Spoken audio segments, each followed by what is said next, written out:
Olá, mente ativa. Esse aqui é o Flá que eu te escuto, o meu podcast de histórias que nutrem. Eu sou Flávia Sgavioli, nutricionista funcional, especialista em neurociência, mas esse podcast não é sobre neurociência e nem sobre nutrição. O objetivo é trazer pessoas interessantes para contarem as suas histórias e, com elas, você se inspirar, se divertir e também refletir sobre a sua vida. Hoje é o segundo episódio do Flá que eu te escuto, onde eu tenho a honra de receber uma mulher que eu admiro muito, que eu acompanho o trabalho dela já há uns bons anos, e eu vejo nela a força da mulher, tá? E eu tenho então a honra de apresentar a você a Ana Patrícia Chagas. Obrigada, Ana, Que pela alegria! presença, por estar aqui, mesmo com a sua agenda super abarrotada, você deu um jeitinho de estar aqui com a gente hoje. Eu que Obrigada mesmo. agradeço, uma alegria enorme. Admiro seu trabalho, Flávia. E é maravilhoso quando a gente percebe pessoas que fazem essa conexão, né? Entre o desenvolvimento interno e o desenvolvimento externo. Quando essas coisas estão ligadas, quando a gente entende que tudo é um caminho só. E eu reconheço muito isso no seu trabalho. Eu também acompanho seu trabalho e te admiro. Obrigada. É isso mesmo, a gente vê o corpo humano não só como a carcaça, a gente vê o que tem dentro, a gente olha para as relações que esse ser humano tem, que a gente sabe o quanto que isso impacta a vida. Você, como psicóloga, claro, entende bastante disso, mas eu vejo isso também muito na prática clínica e com os alunos. Não dá para a gente se atentar apenas ao comportamento na alimentação, no sono, na hidratação, e não pensar nas relações. Certamente. Bom, já faz 2 anos e Tudo um isso, mês, né? na verdade, que a Uau. gente conversou no Nossa. Instagram, que a gente fez um bate-papo no Flá que eu te Que escuto. foi muito bom. Sim, foi muito bom e até hoje chega a gente perguntando de você lá, por aquele bate-papo. E hoje a ideia é ser um pouquinho diferente. Já faz 2 anos, eu queria saber como é que tá a Ana hoje, o que mudou nesses 2 anos, onde surgiu uma pandemia no meio do caminho, você teve que recalcular a rota, mudar projetos, como que foi? Eu falo que ninguém saiu igual dessa pandemia, né? Se é que ela acabou, mas enfim, desses 2 anos mais intensos, acho que ninguém saiu igual. Eu disse outro dia que passou um terremoto no planeta e que foi um tempo de morte e renascimento para todo mundo, né? Todo mundo teve que morrer e renascer em alguma área da vida. Pode ser na área profissional, pode ser no relacionamento. As pessoas descasaram, as pessoas casaram, as pessoas terminaram trabalhos, infelizmente fecharam empresas, fecharam comércios, as pessoas começaram, transitaram, fizeram muita transição de carreira. Então, todo tempo assim de crise, que é um tempo agudo, acho que também é um tempo de muita oportunidade, né? E na minha vida não foi diferente. Então, muitas coisas aconteceram. Durante o período da pandemia, foi um período em que as pessoas estavam sofrendo muito. Eu nunca tinha visto tantas pessoas, Flávia, vivendo estresse pós-traumático como as pessoas pós-Covid, por exemplo. As pessoas terminavam o Covid, entravam em crise de ansiedade, entravam em depressão. Então, foi muito agudo isso. As pessoas que não tiveram Covid também morrendo de medo de ter Covid. E, de repente, as pessoas começaram a perceber que a morte existe, que ela é real, né? A gente viveu isso coletivamente no Brasil de uma forma muito triste, né? Uma forma muito exacerbada, muitas mortes. Muitas pessoas viveram luto, se despediram de pessoas amadas. E as outras pessoas tiveram medo de morrer ou pelo menos pensaram sobre a morte. Então, tem toda essa dor, né, que apareceu e que apareceu muito no meu trabalho. E teve o outro lado que é muito interessante e positivo, que é as pessoas começarem a perceber, uau, então se de fato eu posso morrer, porque a gente vive como se nunca fosse morrer, né? A maior parte das pessoas vive de uma forma autômata, né, no piloto automático. Então, se de fato eu vou morrer, então talvez valha a pena viver bem a vida que eu estou vivendo. E aí as pessoas começaram a se questionar sobre tudo. Então, o ano de 2020 foi marcado por aquela entrada massiva na internet, né? De todo mundo, de todas as áreas. E as pessoas entenderam que o mundo é online. E, ao mesmo tempo, houve uma busca incessante por coisas de autoconhecimento, de desenvolvimento pessoal. Houve um salto nessa direção, que eu acho que é um saldo muito positivo. As pessoas se olharem, se questionarem. Então, meu trabalho se expandiu muito em 2020. Foi um ano de muito, muito crescimento. Foi um ano em que a gente recebeu muitos alunos. O ano de 2021 foi um ano de muitas mudanças dentro da minha empresa. Um ano que eu também mudei, né? Vim para São Paulo, então agora eu tô morando aqui. Comecei a vir atender pessoalmente no finalzinho de 2021 e mudei em janeiro, né? E então, assim, acho que todos nós passamos por muitas mudanças nesse processo. E para mim foi um período de muito aprendizado, sabe? De muito aprendizado. E agora eu comecei 2022 indo para Lisboa. Comecei o trabalho em Lisboa com as minhas alunas de lá, com as alunas portuguesas, com alunas brasileiras de vários países da Europa que estavam lá. Foi Legal. lindo. Acabei de viver isso a semana passada, eu voltei. Então, isso está bem quente, assim, no meu coração. Esse movimento de expansão. A gente vai fazer Lisboa e Madrid no segundo semestre. Vou fazer Legal. Austrália no meio do ano. Então, esse ano vai ser um ano de sair mais do Brasil e fazer mais coisas fora daqui. É tudo isso que aconteceu nesses 2 anos. Muita coisa. E é mais trabalho presencial agora. Você tem... Eu acho que as pessoas estão... Eu não sei, eu queria até perguntar para você que está aí do outro lado, né? Você está cansado de trabalho online? Você está cansado de ficar exposto à tela?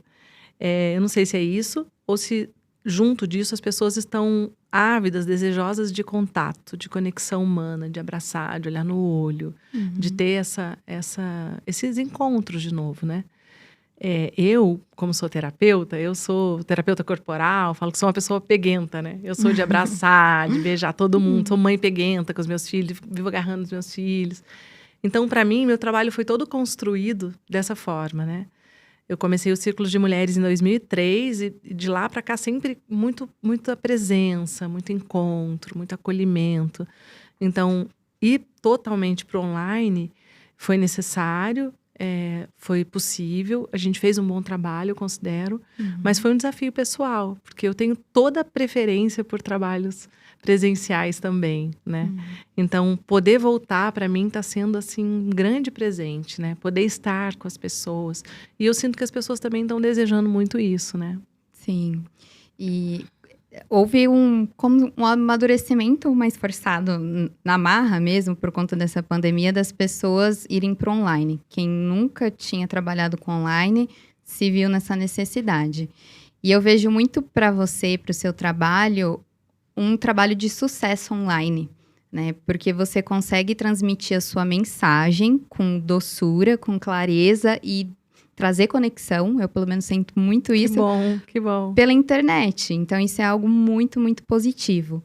E, por um outro lado, eu tenho visto muitas pessoas questionarem a internet de que tem muita coisa sendo mal feita, visto com maus olhos, pessoas que não são sinceras. Como que você acredita que você consegue filtrar tudo isso, tanto no seu trabalho quanto na vida pessoal? Porque eu tenho uma ideia de que tem muito desse questionamento, mas a pessoa que vai ali, que tá com o dedo no celular, que escolhe quem acompanhar, ainda é uma questão de autorresponsabilidade. Mas o que você diria, assim, para essas pessoas e como Sem que dúvida. você filtrou isso no seu trabalho? Eu acho assim, tem muitas questões aí, né? Acho que essa conversa é muito importante.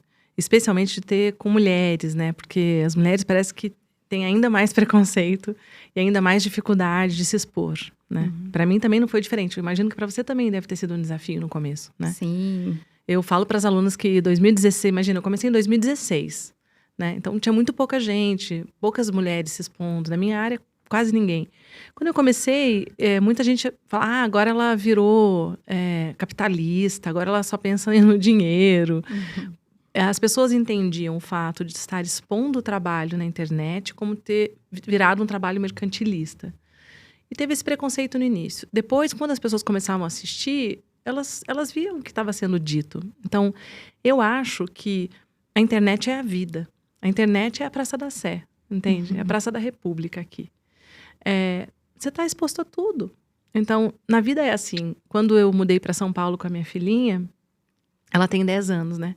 Aí ela falou para mim, a Ananda, ela falou, falaram para mim que em São Paulo tem muito mais crianças difíceis e mimadas e não sei o que, não sei o que. E eu falei para ela, filha, eu não sei quem te falou isso, mas São Paulo é igual ao resto do mundo. Você vai encontrar pessoas maravilhosas e você vai encontrar pessoas que não são legais. E você sempre vai ter que aprender a escolher com quem você quer andar. E a internet e a vida é assim. Então, eu não acredito que uma pessoa que está vendo uma outra pessoa ela não tem a capacidade de perceber o que rola ali, entende? Porque eu sou consteladora familiar. Na constelação familiar, a gente fala sobre o campo. O que é o campo? O campo é a energia das pessoas, é a postura da pessoa, é o olhar, é como ela se apresenta, o que ela fala, o que ela não fala, o que está entre as palavras, né? Todo mundo percebe isso o tempo todo na vida. O tempo todo a gente chega numa casa e fala, nossa, ai, tem alguma coisa aí que não me senti bem, não gostei. Ou encontra uma pessoa e ama de paixão sem a pessoa ter falado nada. Né? E a pessoa vira a melhor amiga de infância com 5 minutos de conversa. E o que é isso? É a nossa capacidade, é o nosso feeling, é a nossa capacidade intuitiva, instintiva, de reconhecer quem são as pessoas e de reconhecer além das palavras, o movimento de alma de alguém, a bondade que transborda do olhar de alguém. Né? Eu estava conversando agora com um motorista de Uber que me trouxe. Ele escutou eu fazendo um story. Ele falou, a senhora é tipo uma coach de relacionamento? Eu falei, não exatamente de relacionamento, mas sou psicóloga. A gente começou a conversar. E daí ele começou a falou alguma coisa da vida dele. Eu falei, você tem uma energia muito boa mesmo. Aí ele se abriu, assim, né? Daí falou um monte de coisa, chegou aqui, ele parou, falou, vou esperar a senhora entrar pra senhora não ser assaltada. Tava todo cuidando de mim, assim, com 15 minutos de conversa, 20 minutos de conversa, né? Então, as conexões entre as pessoas, elas são a maior riqueza da vida. A maior riqueza da vida é isso. E ninguém me diga que, não, eu não percebi. Você tá lá todo dia assistindo story de alguém, como você não sabe quem essa pessoa é? Você sabe tudo da vida dela. Você percebe se aquilo é fake. Você percebe se tem emoção, se tem verdade. As pessoas são inteligentes, as pessoas são perceptivas. E elas escolhem. Então, se ela está conectada com alguém que tem como valores, sei lá, a aparência, o dinheiro, o sucesso, e nada contra, cada um é cada um, ela, dentro dela, tem um pedaço da alma dela que é conectado com aquilo, sabe? E, então, eu acho que a verdade está em todos os lugares, e a gente vai sendo mais presente e percebendo com mais clareza ou menos clareza, dependendo da nossa qualidade de percepção e de conexão com as pessoas. E isso é em todos os lugares da vida, né? E a internet não é diferente disso, né? Interessante eu penso assim. falar isso. Muito legal. E essa vozinha interna, intuitiva, você acha que isso é uma questão mais feminina? Não, eu acho que é uma questão feminina no sentido de princípio feminino, não de ser homem ou mulher, né? Não uma questão de gênero. Todos nós temos princípios feminino e masculino, essas duas polaridades dentro de nós, né? O masculino é essa energia que põe a gente para trabalhar, para produzir, para estudar, para fazer acontecer. O feminino é essa capacidade de acolhimento, de sentimento, de intuição. O masculino, foco, propósito. O feminino, movimento, né? Então, todos nós temos essas duas polaridades. Nesse sentido, sim, a intuição ela é feminina, mas ela não é um privilégio das mulheres. A questão é que, culturalmente, as mulheres são mais incentivadas e elas recebem mais permissão para escutarem a intuição delas. Uma mulher que fala, eu tô com um pressentimento ruim, ela não é julgada. Talvez um homem que chegue aqui e fale, eu tô com um pressentimento ruim, talvez fale, nossa. Talvez as pessoas... Porque a gente tá numa cultura muito machista e a gente costuma olhar sobre o machismo sobre as mulheres, o que ele exerce sobre as mulheres, a gente pode até falar disso, isso é forte, mas a gente não olha sobre como o machismo exerce pressão sobre os homens, né? Então você não chora, engole o choro, é mariquinha, é não sei o quê. Então os homens não são incentivados, nem educados, nem têm permissão para acessar essa dimensão dentro deles, mas essa dimensão faz parte de todo ser humano, né? E por que você escolheu trabalhar com mulheres? Olha, na verdade, eu não escolhi. Te escolheram? Eu acho que tudo que a gente busca na vida tem a ver com curas internas que a gente precisa, sabe? Eu acho que nunca... a não ser que a pessoa faça uma escolha muito estratégica. Isso existe, né? Sim. O pai que é médico e acha que medicina dá dinheiro. Daí ele fala pro filho, você vai ser médico por livre e espontânea vontade. Só que não, né? Então, meio que conduz o filho a isso. Então, isso existe. Na minha época, era médico, advogado e engenheiro. Era o que dava dinheiro. Então, as pessoas... você tem que fazer uma dessas 3 carreiras. Mas eu fazendo um parênteses na sua pergunta, eu acredito que o dinheiro é fluxo, né? É um fluxo de abundância. E que ele é um resultado das pessoas estarem manifestando sua essência, no fluxo da sua alma, na sua missão de vida. Quando elas estão no melhor delas, elas estão no círculo de excelência delas. Então, isso necessariamente vai resultar também em riqueza material, em riqueza emocional, em pessoas, em vínculos, em muitas coisas. Então, a menos que a pessoa faça uma escolha muito estratégica, assim, né? Eu acho que a maior parte das escolhas profissionais, quando elas são, assim, intuitivas, quando as pessoas se deixam guiar, né, por aquilo que elas sentem afinidade, por aquilo que as atrai, elas estão indo no caminho de algo que elas precisam aprender, que a alma delas precisa aprender e que precisa ser curado. Eu vim de uma história, de uma relação que precisava ser curada com o feminino, com as mulheres da minha família. Então, aquilo que eu falo para as mulheres sobre se reconciliar com ser mulher, voltar para o corpo, se reconciliar com as mulheres da sua família, é o caminho que eu fiz. Talvez por isso tenha tanta verdade, porque é tudo que eu vivi, é a minha trajetória, e que eu ainda vivo, porque não estou pronta, né? Ninguém está pronta nunca. Então, nesse sentido, eu fui um pouco escolhida, ou talvez um pouco empurrada para esse campo do feminino. Só que eu nunca imaginei que eu ia chegar aqui já. Eu nunca imaginei ir tão longe. Para mim já é tão longe. Talvez para algumas pessoas seja pouco. Para mim é muito, né? Tudo que a gente construiu até aqui. E você se incomodaria em contar o que é essa coisa que você precisava resolver com você, com a sua história? Eu era uma... Não, de jeito nenhum. É super público. Então tá bom. Essas coisas. Eu era eu fui uma adolescente que morava na minha cabeça, sabe? O Platão dizia que você só devia estudar filosofia depois dos 36 anos. E devia haver uma razão profunda para isso. Mas eu, com 16, eu achava que eu entendia Platão, sabe? Então, eu era uma adolescente cabeção, que amava filosofia e filosofar, que estudava muito, lia muito, muito, muito. Escrevia. Eu publiquei meu primeiro livro de poesias com 16 anos. Eu usava uns camisetões assim, sabe? Eu não tinha corpo. Usava um camisetão largão, sabe? Por cima da calça jeans. Eu era uma pessoa muito desconectada do meu próprio corpo. Essa era uma questão. E o corpo é o lugar onde a nossa identidade feminina se ancora, né?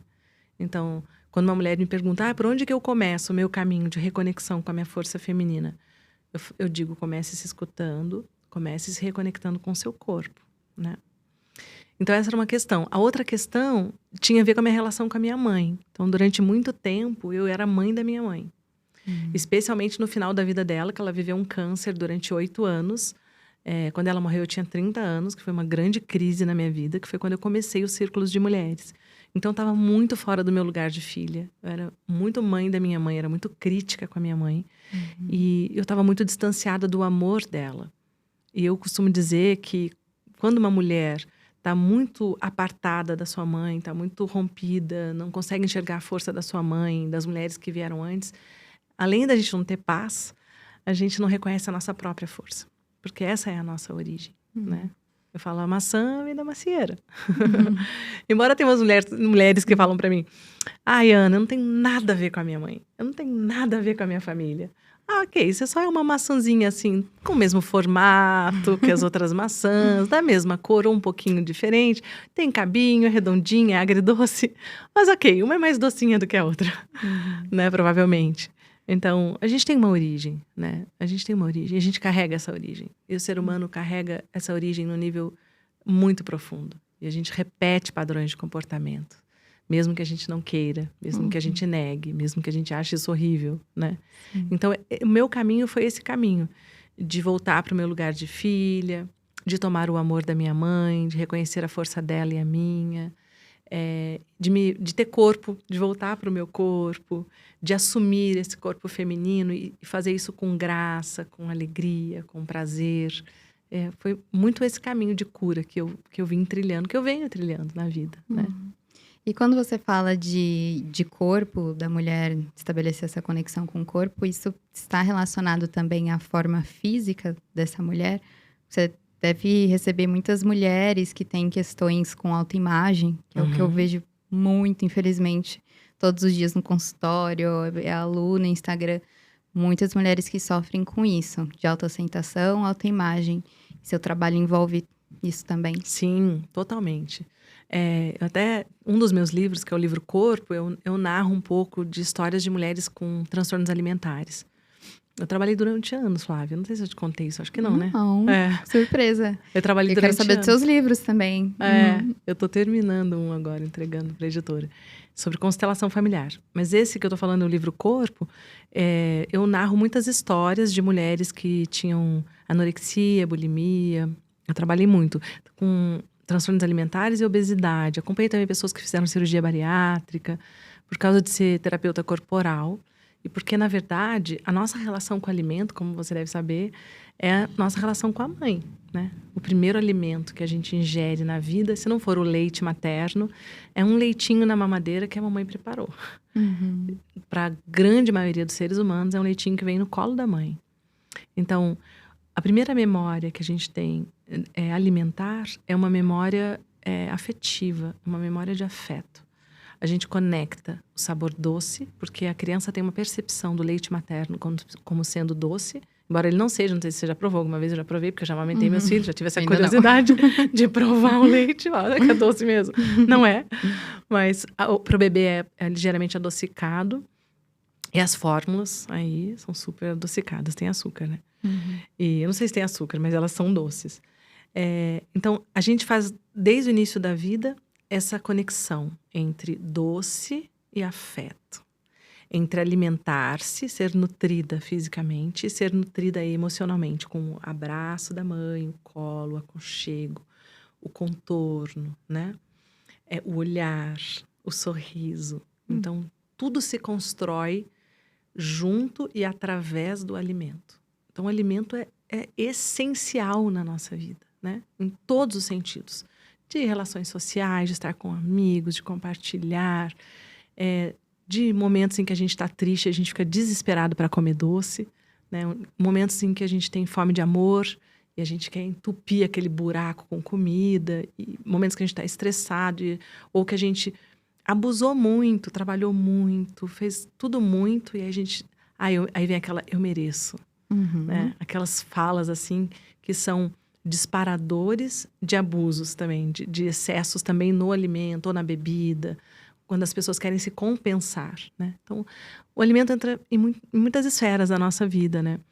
Então, eu trabalhei com muitas mulheres e é muito interessante. Quanto mais uma mulher caminha para a mãe dela, mais ela emagrece, sabia disso? Não. É tão lindo isso, Que Flávia. É tão lindo. Tem mulheres que querem fazer círculos de mulheres. Muitas emagrecem, mas tem mulheres que emagreceram 25 quilos, sabe? Tipo, 19 quilos. As pessoas falaram, você fez cirurgia bariátrica? Ela fala, não, fiz círculo de mulheres. Claro que durante esse período ela estava fazendo dieta. Só que ela fez dieta a vida inteira, entende? Nunca funcionou. E no momento em que ela começa a tomar esse amor, né? Então ela deixa de, na verdade, sair daquele buraco de... Ela sai desse buraco de falta, esse buraco de escassez, que ela quer entupir e encher com comida. E, de repente, menos comida, ela se sente saciada. Porque, na verdade, tem um movimento de tomar o amor do jeito que ele vem, do jeito que foi possível para aquela mãe, de se reconectar com quem ela é, com a história e com a origem dela. Então, é muito lindo de ver isso. Muito lindo. Lindo demais você contar isso. Não sabia, quero ler o seu livro. No livro tem umas histórias fortes lá, sabe? Aliás, foi até quando eu descobri a sistêmica, assim, porque eu ficava muito instigada. Tem uma história, Flávia, que eu atendia ao mesmo tempo 2 jovens mulheres de 20 e poucos anos, acho que uma com 23, uma com 25, uma coisa assim. A faixa de mulheres que eu atendia com anorexia naquela época era sempre entre 18, 19 e 25, mais ou menos. A maior parte estava nessa faixa de idade. Essas 2 meninas, 2 moças, as 2 eram muito bonitas. Uma morena, outra meio ruiva, com cabelo crespão, assim. As 2 do interior de São Paulo. Uma morava em Aparecida, outra morava em Guaratinguetá. Uma era professora... As 2 eram professoras. Uma do ensino público, outra do ensino privado. Uma de matemática, uma de biologia. E como elas tinham idades, histórias parecidas, né? Viviam realidades bastante parecidas. As 2 com anorexia, ao mesmo tempo, eu atendi as 2... Ficou muito claro para mim, assim, como uma foi caminhando e saiu daquele estado. Lembrando que é importante dizer, principalmente para o seu público, que quando a gente trabalha com transtornos alimentares, a gente faz um trabalho multidisciplinar. Então, eu nunca trabalhei sozinha, sempre tinha uma boa nutricionista comigo, tinha um psiquiatra junto, né? A gente fazia um trabalho conjunto. Algumas vezes também outros profissionais entraram. E aí, eu vendo as duas, uma caminhou, saiu daquela situação em que ela estava, casou, a vida andou. E a outra ficava patinando, e patinando, e patinando. E não é essa avaliação rasa que as pessoas fazem. Tá com depressão porque não se ajuda.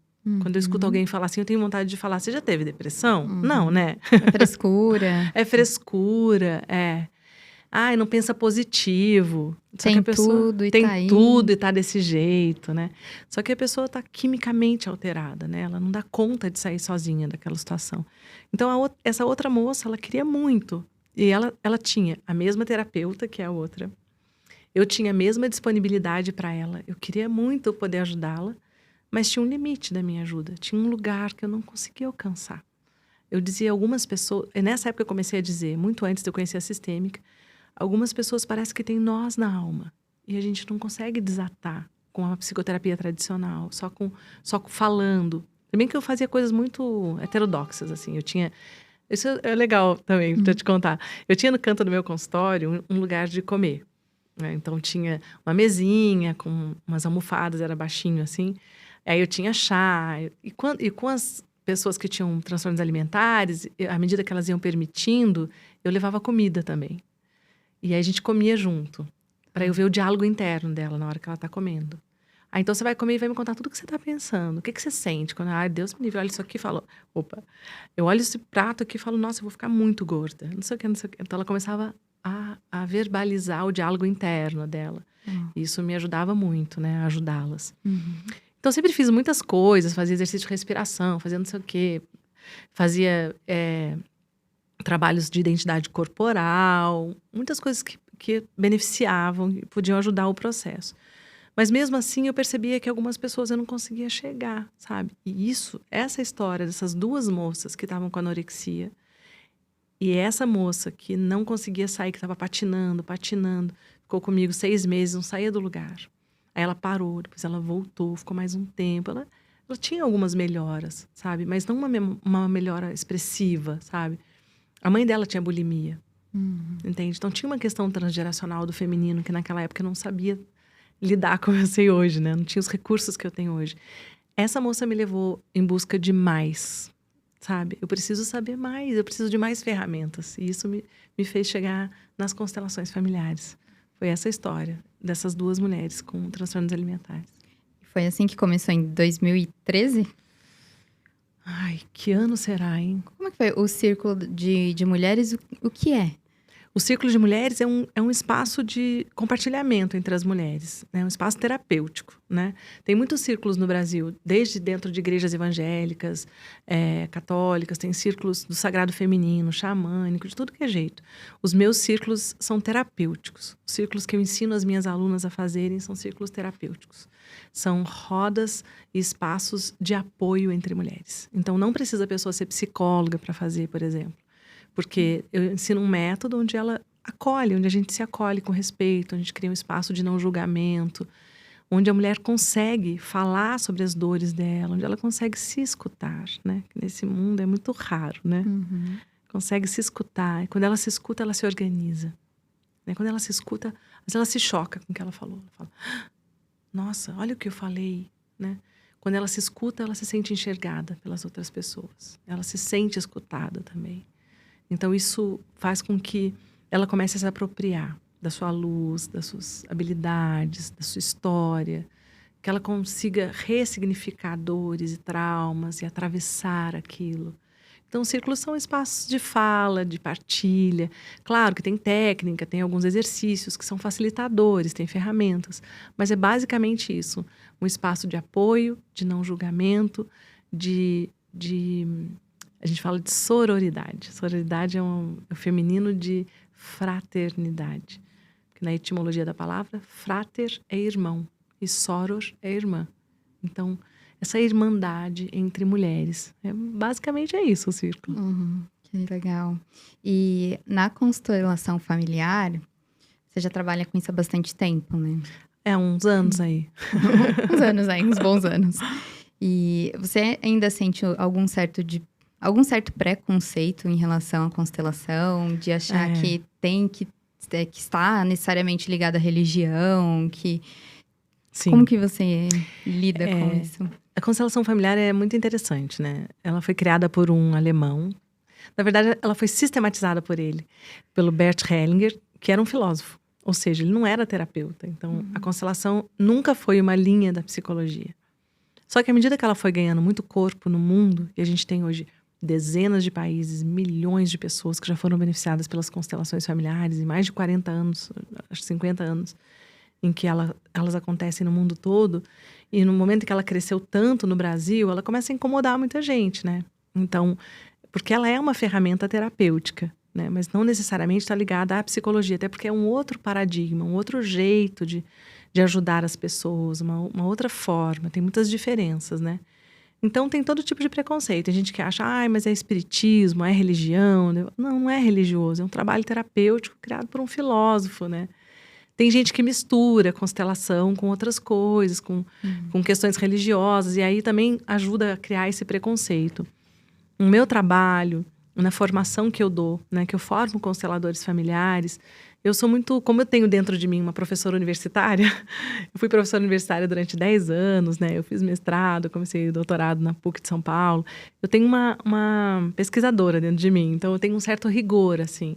Então, eu ensino do jeito que o Bert Hellinger fazia, eu ensino os fundamentos de uma maneira bem organizada, com método. Então, é um trabalho terapêutico, né? Tem muito mais gente no Brasil que também faz assim. Mas tem como tudo. As pessoas falam, mas tem gente que não sabe fazer constelação e faz mal feito. Mas eu também conheço médicos que fazem barbaridades, Sim, né? Eu conheço todos. engenheiros que também cometem muitos erros. Então, e não só médicos e engenheiros, né? Em todas as profissões a gente vai ter bons profissionais e maus profissionais. E quando eu vou num médico e eu acho ele um picareta, eu não saio de lá falando mal da medicina. Eu falo, esse cara é um picareta, né? Então, por que um mau constelador incide sobre a constelação familiar, entende? As pessoas acham que o problema é a técnica. Não, o problema é quem está fazendo mau uso da técnica, né?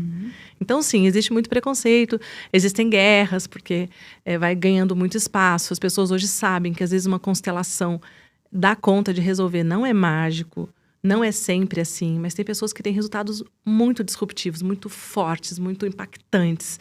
E às vezes para questões que elas levaram anos em terapia e não conseguiram resolver, para conflitos muito antigos. Então, cada vez mais as pessoas sabem que é uma técnica forte, profunda, que mexe muito com as pessoas, mas que tem muitos resultados, né? Então, acho que tudo isso vai criando essas questões. E acho também que tudo na vida que é grande e que tem brilho, vai ter crítica, né? E é assim, quando você tem um resultado em escala, assim, né? Tanta gente, eu acho que as pessoas vão criticar e faz parte, né? Sim, e tem tantas possibilidades hoje em dia de terapias convencionais, alternativas. Muitas. Tem que experimentar. Exato. Ver o que se encaixa melhor. Né? Qual que é o caminho bom para cada um, né? Cada um tem um caminho que se sente mais confortável, que faz mais sentido, né? Sim. Bom, mudando um pouquinho de assunto, queria saber quem é a Ana mãe.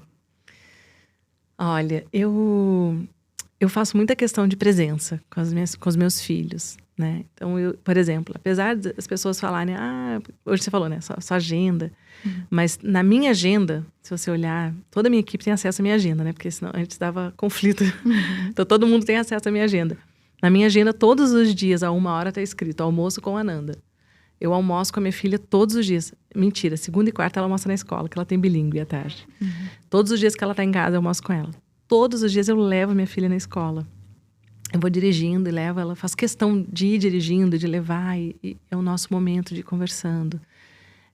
Eu tenho momentos só nossos.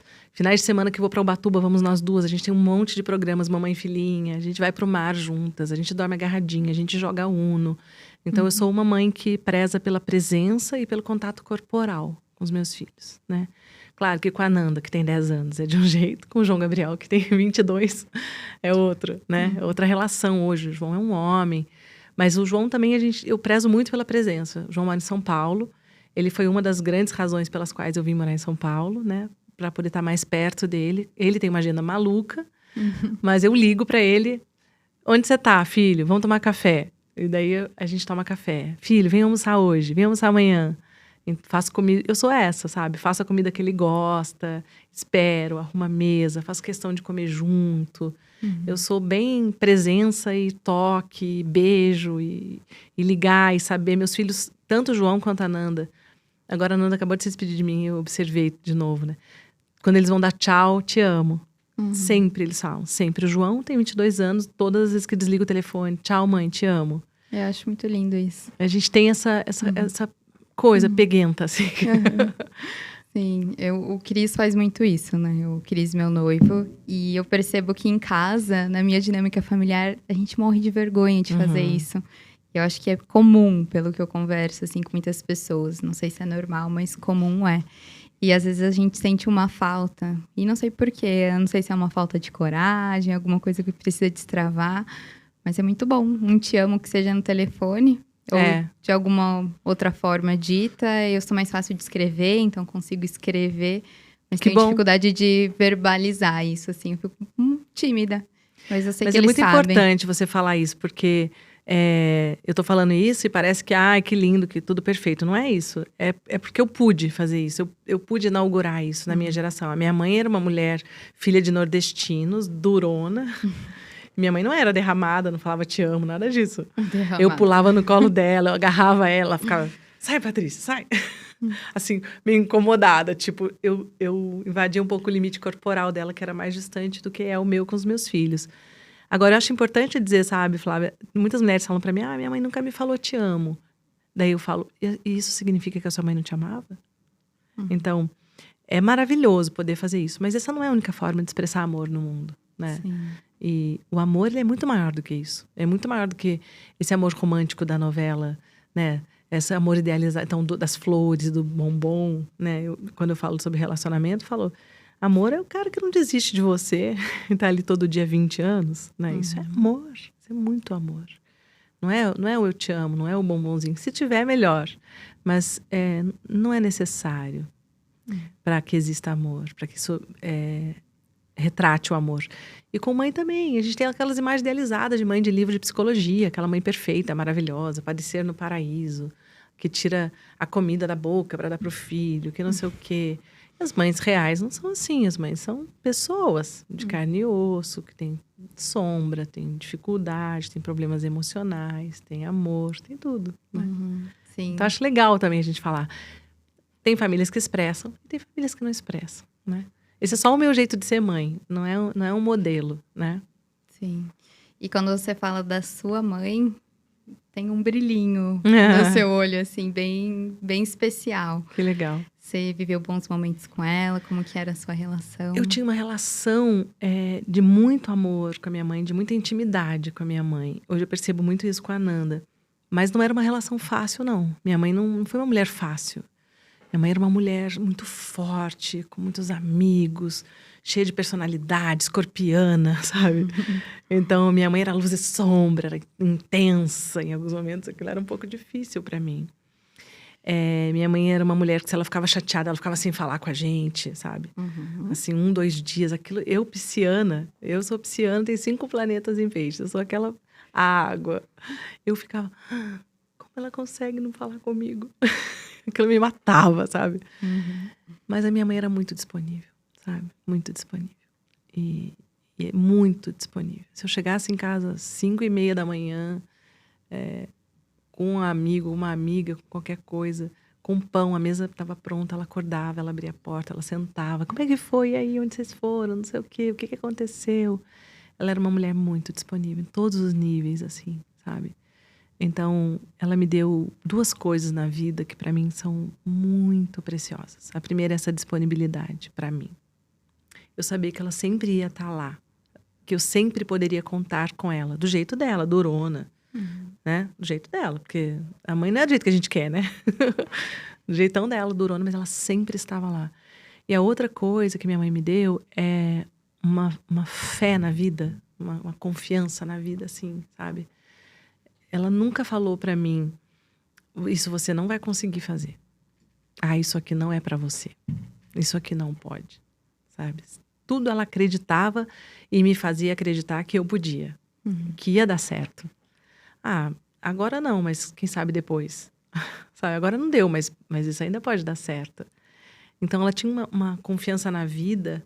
Inclusive ela era uma mãe assim que podia tudo na casa dela, sabe? A gente podia subir no sofá, pegar a cortina, passar por cima do sofá para fazer casinha. Todas as amigas podiam dormir lá. Podia fazer piquenique na sala, podia tudo, sabe? Ela tinha uma permissão assim muito grande pra gente viver. E isso foi uma permissão para a vida para mim, sabe? Quando eu era adolescente, ela era arte educadora, ela era muito ligada em arte. Então a gente pichou a parede do quarto, minha mãe deixava, ela via aquilo como uma expressão, sabe? Aí a gente punha letra de música na porta do guarda-roupa, escrevendo mesmo, sabe? De canetinha. Não.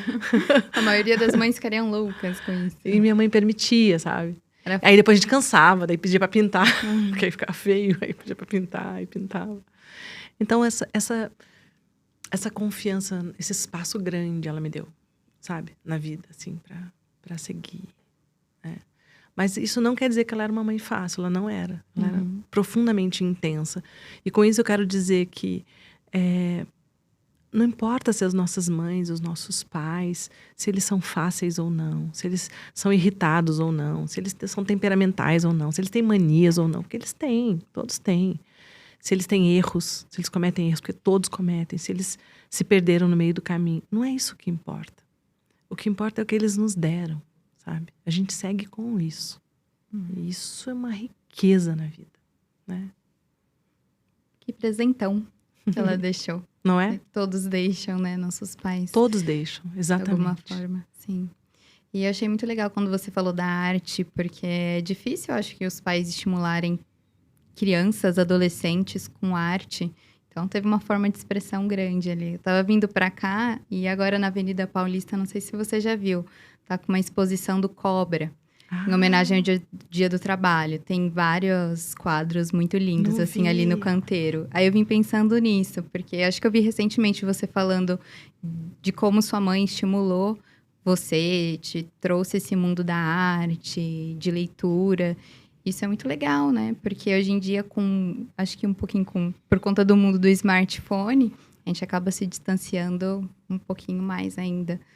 Então, gostei muito. Que legal que ela trouxe isso para sua vida. Ela era artista, né? Então, era parte da alma dela também, né? Mas a arte é um portal, né? Eu acho que a arte é um portal.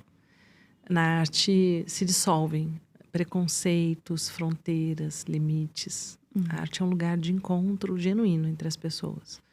Eu acho que todas as crianças deviam ter o direito de fazer teatro, de estudar pelo menos um instrumento, mesmo que depois no futuro ela não queira tocar, ela não tenha tantas habilidades, mas que ela tenha a oportunidade de se conectar com esse mundo, sabe? De sentir como é a gente estar num mundo sem fronteiras, num mundo, né, com espaço, com belo. E a arte também tem essa coisa de estimular os nossos centros vitais superiores. Então, ela estimula cantos neurológicos, ela estimula o desenvolvimento da nossa consciência em níveis que nada ou quase nada chega, né? Então, eu sinto que com todos os celulares, com todo esse mundo midiático, é claro que lá dentro a arte também está. Mas a gente pode ficar muito reduzido, né? Nossa vida pode ficar muito reduzida, muito pobre, do ponto de vista cognitivo, do ponto de vista emocional, do ponto de vista relacional, do ponto de vista espiritual, de propósito de vida, de valores. Então, a arte, ela rasga isso, né? Ela abre essa possibilidade criativa. Eu falo que a arte é um elevador para o céu. E ela também permite que a gente descubra a nossa essência. Seja qual for. A pessoa não precisa ser artista. Mas ela pode ter, através da arte, uma ponte de volta para ela mesma, né? Eu acho que isso é incrível. O João, meu filho, fez teatro a adolescência toda. E foi incrível isso. E ele toca violão, ele canta. A Nanda desenha muito bem. A Nanda aprendeu o piano. Agora a gente está retomando aqui em São Paulo. Teve um gap aí dessa vinda para cá. Essa semana a gente conversou sobre isso, né? Ela pediu, mãe, quero voltar. Começou a estudar violino. Então, a gente tem muito essa coisa de cultivar a arte, né? Eu pinto, né? Agora eu tô com uma tela na minha cabeça. Eu não tô conseguindo achar tempo, espaço para isso, sabe? Eu tava pensando a semana passada, levei as telas lá para Ubatuba, levei as tintas, mas eu não consegui pintar, porque eu tô terminando o meu livro. Mas eu quero muito, eu tenho uma imagem que eu preciso desenhar. E eu acho que quando a gente tem esses momentos de expressão, de derramamento, a gente está conectada com a nossa essência. Então, são momentos muito poderosos, assim, para que a partir dali a gente dê passos que a gente precisa dar, a gente compreenda coisas que a gente não estava compreendendo, elabore, para que a gente acesse esses lugares dentro de nós, né? Que são lugares tão importantes. E que esse mundo que chama a gente para fora o tempo todo, esse mundo midiático, de estar ligado, conectado, curtindo, vendo, lendo, assistindo principalmente, lendo ainda seria bom. Esse mundo desconecta a gente, né? Desse mundo interior tão rico que a gente tem, né? Tão rico. Que legal. Gostoso te ouvir falar assim. A arte, né? Tirar do que você tá pensando aqui e expor de alguma forma. Música, dança. Ai, dança é tão legal, pintura. né? Ai, é lindo. Queria saber dançar também, mas morro de vergonha. Mas talvez se você começar, no começo você vai ter vergonha, né? E depois você vai lidando com aquela vergonha. Você faz um acordo com você mesma. Você fala, eu vou com vergonha, mas eu vou. Eu sei que eu vou sentir vergonha, mas eu vou mesmo assim. E aí você fica observando. Fica observando a sua vergonha. E uma hora, quando você vê, você fala, ué, nossa, a vergonha sumiu. Isso leva um tempo, mas isso acontece. Você vai além. De repente, a experiência passa a ser tão prazerosa, né? E você passa a estar no meio de pessoas que também fazem isso, então elas validam isso em você. Então, isso deixa de ser diferente do meu sistema. Você tem vergonha porque você vem de um sistema em que isso não é comum, entende? Sim. Todas as vezes que a gente está fazendo coisas que são muito diferentes da nossa família, porque eu falei sistema familiar. Toda vez que a gente faz coisas muito diferentes daquilo que é usual na nossa família, a gente tem vergonha, a gente tem culpa, a gente trava, dá uma travadinha. Porque aquilo é muito esquisito, mas é esquisito lá na nossa família. Mas aí quando você está com outras pessoas que também estão fazendo e que estão te validando, você consegue dar esse passo, fazer essa transição, né, com um pouquinho de paciência. Vou tentar. Vou escolher um ritmo musical. Faça isso. Depois você me conta? Conto. Então, Ai, olha, meu Deus do todo céu, já mundo que pensou? está acompanhando o podcast da Flá, eu adoro quando você... Flá que eu te ouço, como é? Flá que eu te escuto. Flá que eu te escuto. Eu adoro isso, adoro. Então, vocês também, por favor, mandem mensagens para a Flá, lá no Instagram dela, no direct. Perguntem para ela, você já começou a dançar? Ai, meu Deus, agora vai. Fiz promessa, vou requebrar. O Cris sempre fala, vamos. Eu falo, ai, não sei. Mas vamos lá. Tem um Quebrar desejo aí, essa né? daí. Tem, eu acho que é uma forma de expressão legal, assim. É eu tenho mesmo. uma vontade, mas eu sou muito tímida para outras coisas. E aí me trava. Mas vamos lá, vamos tentar. Obrigada pelo incentivo, gente. Vamos lá. E, Ana, queria perguntar para você sobre saúde. Como que você enxerga, né? A gente falou muito do corpo, de uma saúde mais interior. Mas a saúde como um todo, o autocuidado. Você enxerga a saúde como um fim? De você ter saúde porque você tem que cuidar de si mesmo? Ou você enxerga a saúde como um meio para você conquistar outras coisas? Totalmente como um meio. Eu não cuidava de mim. Então, parte dessa cura, dessa reconexão com o feminino, com o meu corpo, foi aprender a cuidar de mim. E eu aprendi mesmo através do meu trabalho. Porque, para mim, o outro é um valor tão importante que eu sempre colocava acima de mim, que quando meu trabalho começou a crescer muito, eu comecei a perceber que eu não ia dar conta do meu trabalho se eu não cuidasse de mim. Então, eu fiz o caminho inverso, sabe? Uma vez eu estava numa imersão de 3 dias e eu tenho um negócio, Flávia, eu fico andando assim na imersão, o tempo todo eu ando. Eu não consigo, sentar e falar. Eu até falo meio lerdinha, né? Mas eu ando. O tempo todo eu ando. E aí, quando acabou a imersão, imagina, 8 horas andando, né? Eu tava com cãibra nas pernas. Eu tava muito cansada e tava com cãibra. E aquele dia eu falei, nossa, eu preciso muito malhar. Eu preciso muito cuidar do meu corpo. Não dá, não vai dar pra seguir, não vou aguentar. Me dava um mal-estar, um cansaço no final, assim, sabe?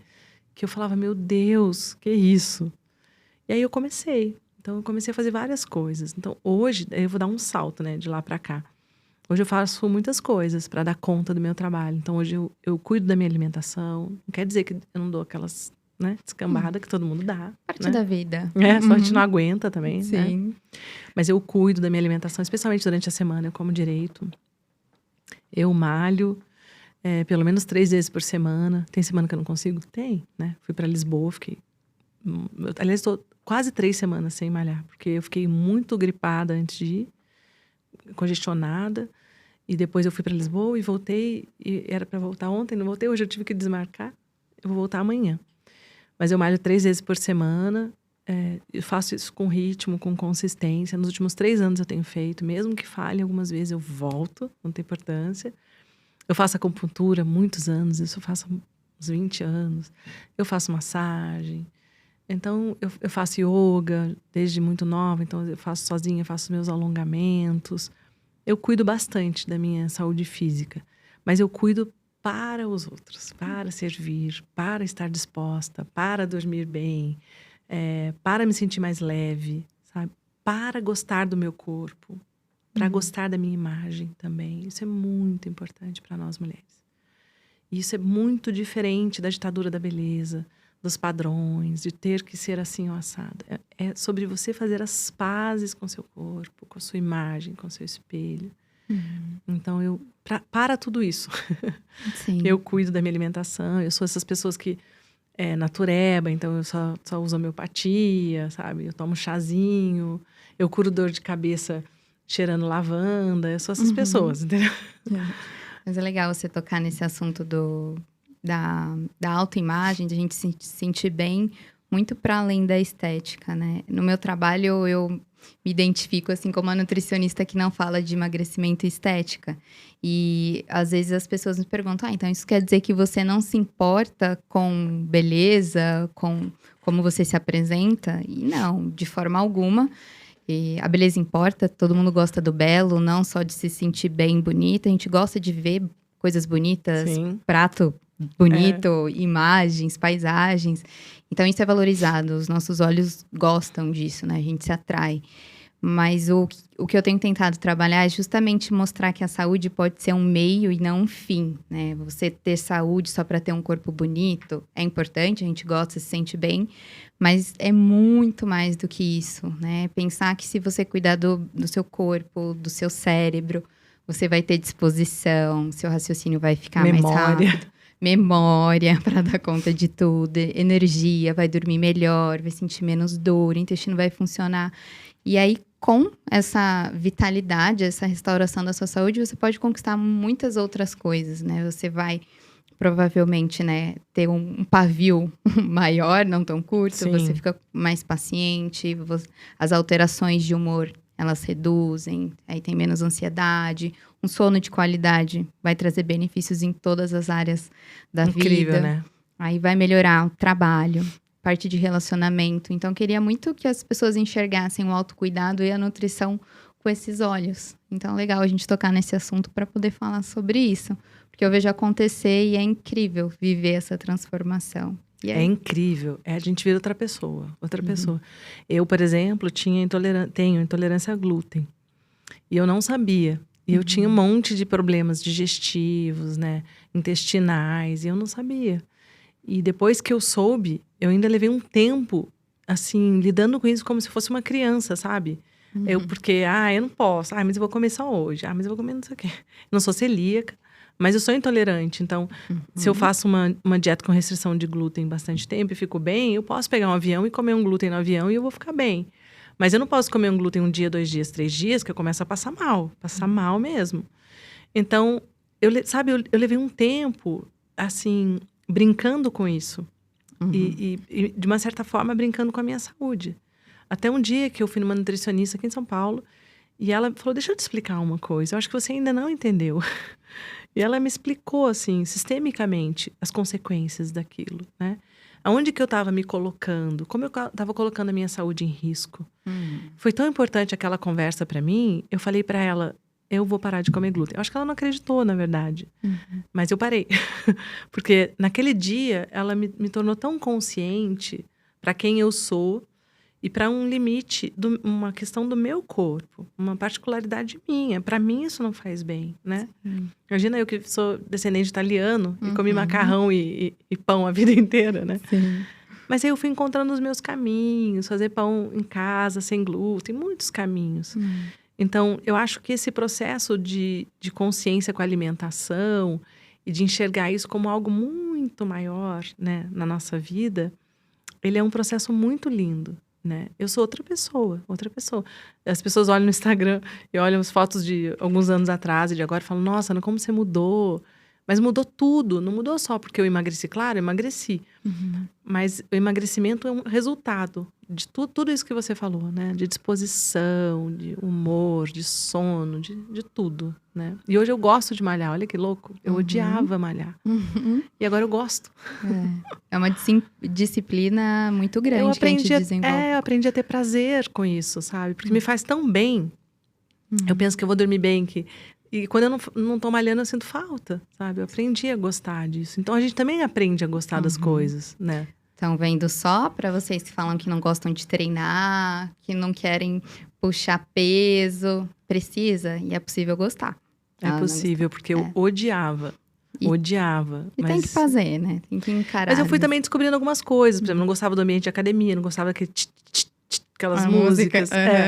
Aí eu fui achando outros ambientes. Eu fui achando, comecei a fazer com personal que me ajudava, né? Porque eu tinha algumas dificuldades no começo, né? De gostar, tinha resistência. Sei lá, a gente vai achando os nossos caminhos. De repente, a pessoa pode fazer um funcional.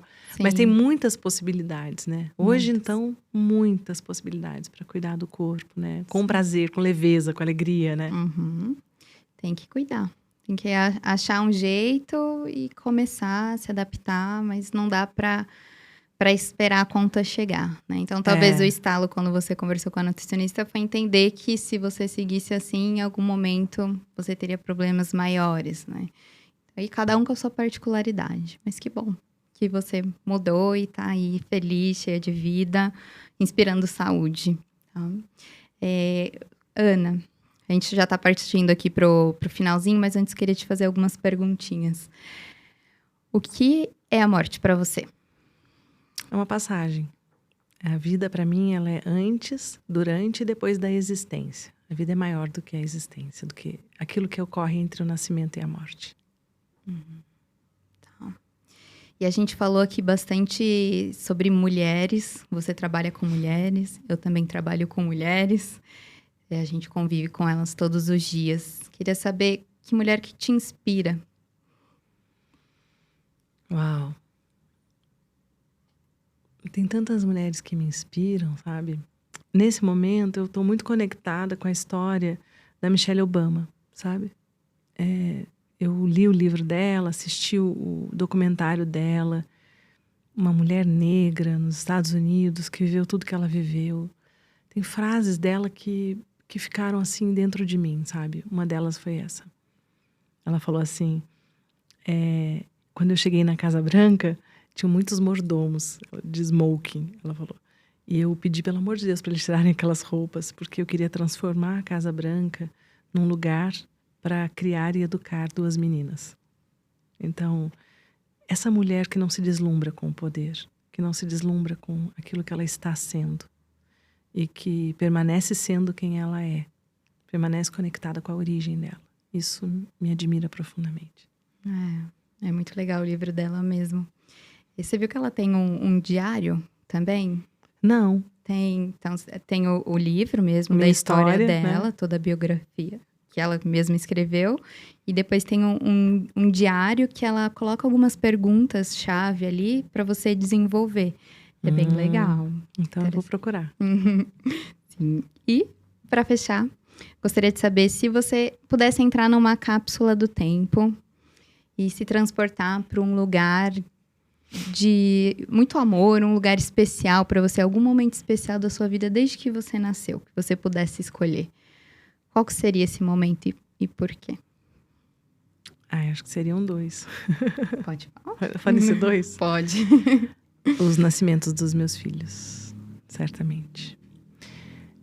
O nascimento do João, que foi diferente da Nanda, foi um pouco mais difícil, foi o primeiro parto que eu vivi. E foi o nascimento da mãe em mim, né? Mas esse encontro, eu acho que toda mulher que é mãe... Você ainda não é mãe, né, Flávia? Ainda não. Você vai viver isso, provavelmente. quando a gente vê a carinha de um filho, assim, esse primeiro reconhecimento, esse encontro, é uma coisa onde o infinito toca o finito, né? É um momento de reconhecimento sagrado, né? De Deus, dessa coisa linda que é a vida, né? Dessa força da vida. E o nascimento da Ananda. Então, João, nesse sentido, o nascimento da mãe em mim, do primeiro filho que nasceu. Eu perdi um bebê antes do João. Então, ele é o segundo filho, mas é o primeiro que nasceu, né? Então, essa força que foi. E também esse desconhecido também, que era muito assustador para mim, assim. E o nascimento da Ananda, já mais madura, com 39 anos, numa banheira com água, com doula, com parteira, com muito respeito pelo meu corpo, pela possibilidade do meu corpo de parir, respeito pelo tempo, né? E essa coisa de ser uma menina também, que é muito significativo para uma mulher, ter uma menina, né? Então, são 2 momentos assim da vida. Eu mesma peguei a Ananda com a minha mão, né? E trouxe a Ananda. Então, aquele momento, assim, muito forte, sabe? Muito sentada numa banheira, muito forte. São presentes, né? São momentos eternos dentro da gente, né? Momentos eternos de muito amor e de muita gratidão pela vida, né? Deve ser um momento que você sente toda a potência do corpo Isso, exatamente. Deve ser incrível. Legal. Quando a gente tá no meio do parto, assim, tem uma hora que você fala, ai, acho que eu não vou conseguir, que você tá com muita dor e tal. Aí eu pensava assim, não, a minha mãe conseguiu e muitas mulheres conseguiram, eu também vou conseguir.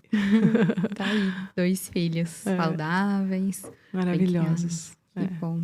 E o nome da Ananda tem algum significado especial? O nome da Ananda é bem-aventurança. E o significado do nome dela é um nome indiano, um nome comum na Índia, né? Tem muitas Anandas e muitos Anands. E Ananda é um prefixo também de muitos gurus indianos e tal. Então, Yogananda e outros tantos, porque Ananda quer dizer bem-aventurança, quer dizer alegria, quer dizer graça, né? Nesse sentido. Essa semana, o pai da Ananda, meu ex-marido, Laureano, ele pediu para Ananda entregar um livro para a coordenadora da escola. Ele só entregou o livro para ela. Ela fez uma dedicatória. E daí ela falou, escreveu alguma coisa e falou, para você, desejo muita alegria de Ananda. Eu falei, uau, que interessante como ela se conectou com o nome dela, né? Com essa coisa bonita que o nome dela traz. É isso. Que legal, forte. Ana, muito obrigada pelo papo. Eu que agradeço. Antes da gente finalizar, por favor, conte aqui para os nossos ouvintes como que eles podem te encontrar, conta do seu projeto, que está em lançamento, tem muita coisa para acontecer nas próximas semanas, próximos dias e nesse ano também. Então, fica à vontade para chamar o pessoal. Então, tem tanta coisa acontecendo, né? Vocês me encontram tanto no Instagram como no YouTube, pelo meu nome, né? Ana, com 2 N's. Ana Patrícia Chagas. Eu faço 2 trabalhos, basicamente. Trabalho de desenvolvimento pessoal para mulheres e também para homens. Principalmente para mulheres, mas tenho também trabalho para homens. E um trabalho de capacitação, que é para mulheres que querem trabalhar com mulheres, né? Como você e tantas outras profissionais de todas as áreas. E também de capacitação para quem quer trabalhar com as constelações familiares. Lembrando que elas estão em todas as áreas hoje, né? Dentro dos tribunais, nas escolas. Então, para quem quer trabalhar com as constelações familiares, também dou capacitação.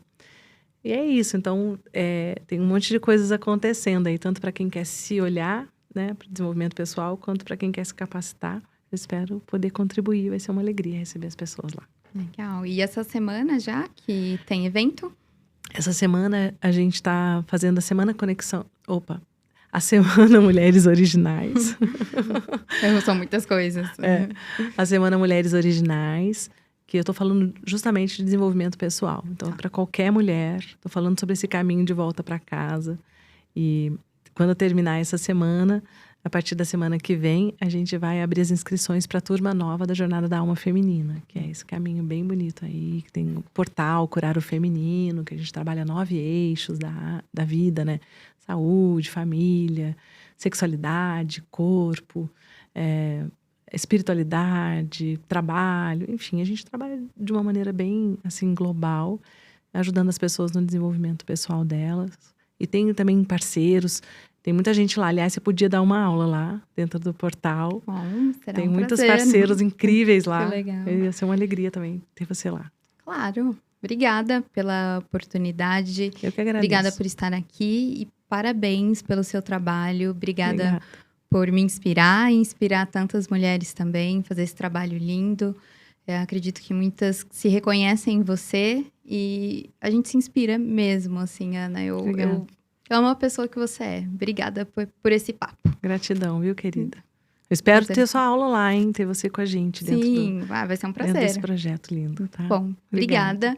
Obrigada a vocês também que acompanharam. Deixa um recado para Ana, então comenta aqui embaixo o que você gostou desse bate-papo. Deixa um recado para Ana e também acompanha elas nas redes sociais e também sugestões para o próximo Flá que eu te escuto. Um super beijo e até a próxima.